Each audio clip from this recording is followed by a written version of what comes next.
Токтар Аубакиров – человек, который смог осуществить детскую мечту и даже превзойти ее.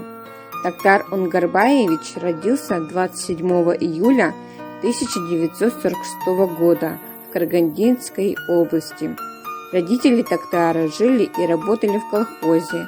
В раннем возрасте мальчик был вынужден повзрослеть и научиться ответственности, так как остался единственным мужчиной в семье. Он был приучен к труду, был непоседливым и любопытным.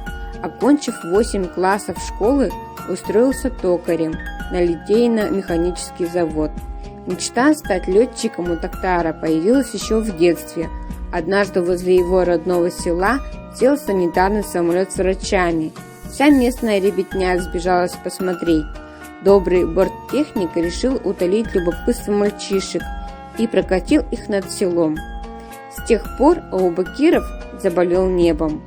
Мама с детства учила сына: если чего-то хочешь, то не сиди, сложа руки, добивайся всеми силами. Токтар следовал ее напутствию. Пока все мальчишки восхищались Гагариным, Аубакиров делал шаги навстречу мечте. Аубакиров впервые самостоятельно поднялся в небо в 1965 году. По признанию летчика, это событие стало одним из самых ярких в его биографии. Эйфорию от первого полета ни с чем не сравнить. Тем более тогда Токтар исполнил мечту детства и утвердился в желании служить Родине. Несмотря на успехи в небе, Аубакиров не мечтал о космосе. Наоборот, дважды отказывался от такого шанса. Впервые Нурсултан Абишевич Назарбаев предложил полет еще в 1985 году. Потом повторил предложение в 1990. Токтару было не до этого, ему нравилось бороздить небо. На третий раз летчик все-таки согласился, и в октябре 1991 года космический корабль «Союз» стартовал с космодрома Байконур, с экипажем, в число которого входил Аубакиров.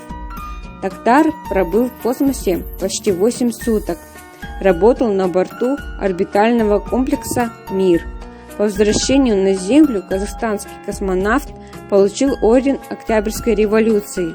Токтар Аубакиров стал первым в истории казахстанцем, покорившим космос.